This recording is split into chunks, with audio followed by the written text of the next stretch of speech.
নমস্কার, আমি ডক্টর মিঠু মুখার্জি।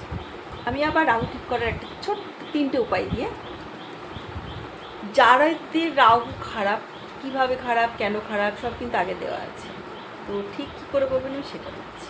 যাদের রাহুটা খারাপ তারা কোনো দিন নীল কাপড় পরবেন না, ডার্ক নীল নয়, যেটা ওই পেনের যে নীলটা হয় সেই নীল কালারটা, পেনের লেখার যে নীল কালারটা, ওই জামা কাপড় কোনো দিন পরবেন না, সে ছেলেই বলুন আর মেয়ে।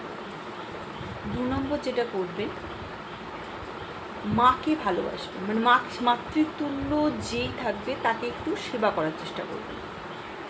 আর 3 নম্বর যেটা হচ্ছে, একটা কাঁসার বাটি নেবেন, তাতে সর্ষের তেল নেবেন, করে গরম করবেন, করে 11 বার নিজের মাথার ওপর ক্লক ওয়াইজ ঘোরাবেন। শনিবার করবেন কিন্তু কাজটা করে আখন্দ গাছ আছে, আখন্দ গাছের গোড়ায় তেলটি ঢেলে দিয়ে আসবেন। যেটা যেমন সামর্থ্য তেল সেই অনুযায়ী নেবেন, ঢেলে আসবেন। সেটা হচ্ছে 7টা শনিবার আপনাকে করতে হবে। করে দেখুন ফল কী পান। আর মুখের যে ভাষা সেটা একটু মিষ্টতা নিয়ে আসবেন, চিনি খেয়ে।